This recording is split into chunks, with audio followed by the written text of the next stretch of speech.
बनवायचे त्यासाठी मी कॅलिग्राफीमध्ये ब्रश तयार करतो। त्यानंतर हिंदू नाव आपल्याला कॅलिग्राफीमध्ये घ्यायचं आहे।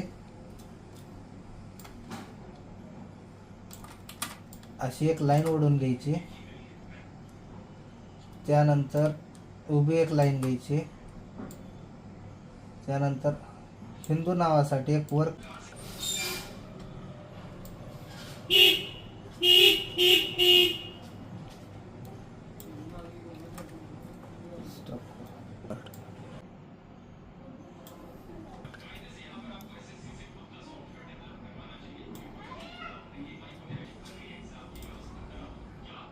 तर मित्रांनो अशा प्रकारे आपलं हिंदू नाव असं तयार झालेलं आहे।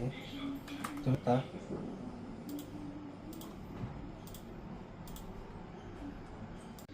तर मित्रांनो आपण आता हिंदू नाव घेतल्यानंतर त्याचा पॅच तयार करून आता आपल्याला गणपती ॲड करायचे त्यावरती।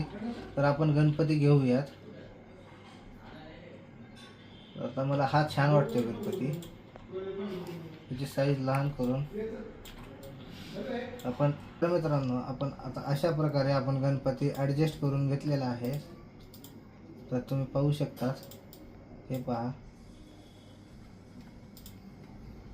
तर आता आपल्याला इथं ॲड करायचं आहे, त्यानंतर बाकीचा मॅटर घेऊयात। तर मित्रांनो आता हा आपला गणपती ॲडजस्ट झाल्यानंतर आपल्याला गुगलवरनं एक टेक्स्चर घ्यायचं आहे, जे की आपल्याला बॅकग्राऊंडला ॲड करता येईल।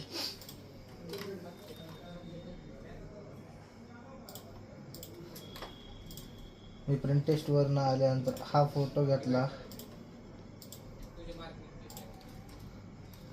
त्यामध्ये हा टेक्स्चर ॲड करून घेतो।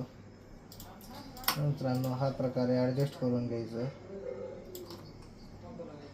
अरे आपण आता हा टेक्स्चर ॲडजस्ट करून घेतला आहे।